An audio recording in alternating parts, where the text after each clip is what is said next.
চলমান উত্তেজনার মধ্যে পাকিস্তানের বিরুদ্ধে আবারও পদক্ষেপ নিল ভারত। এবার পাকিস্তান থেকে সব ধরনের মালামাল আমদানি নিষিদ্ধ করেছে ভারত। জাতীয় নিরাপত্তা এবং জননীতির স্বার্থে এই সিদ্ধান্ত নেওয়া হয়েছে বলে জানিয়েছে মোদী সরকার। এনডিটিভির প্রতিবেদনে বলা হয়, পাকিস্তান থেকে প্রত্যক্ষ বা পরোক্ষ সব ধরনের আমদানি নিষিদ্ধ। এছাড়া ভারতের বন্দরে পাকিস্তানি কোনো জাহাজ ভিড়তে পারবে না।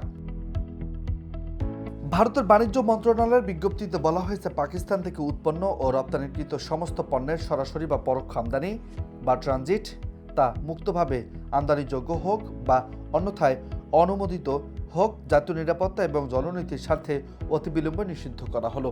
যতক্ষণ না পরবর্তী নির্দেশ দেওয়া হয় তা কার্যকর থাকবে। এই নিষেধাজ্ঞার কোনো ব্যতিক্রমের জন্য ভারত সরকারের পূর্ব অনুমোদন প্রয়োজন হবে।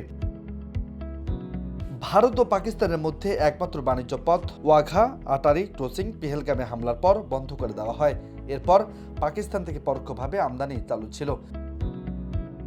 পাকিস্তান থেকে আমদানি পণ্য মূলত ওষুধ, ফল এবং তেলবীজ। 2019 সালে পুলওয়ার হামলার পর থেকে কয়েক বছর ধরে হ্রাস পাচ্ছিল সে আমদানির পথ। এদিকে ভারত আন্তর্জাতিক মুদ্রা তহবিলকে প্যাকেস্তানে বিতরণ করা ঋণ পর্যালোচনা করার অনুরোধ জানিয়েছে। শুক্রবার ভারতীয় সরকারের অধীনে একটি সূত্র রয়টার্সকে তথ্য জানিয়েছে। এর মধ্যে দিয়ে কাশ্মীরে এক প্রাণঘাতী হামলার পর দক্ষিণ এশিয়ার প্রতিবেশীদের মধ্যে উত্তেজনার নতুন মাত্রা পেল।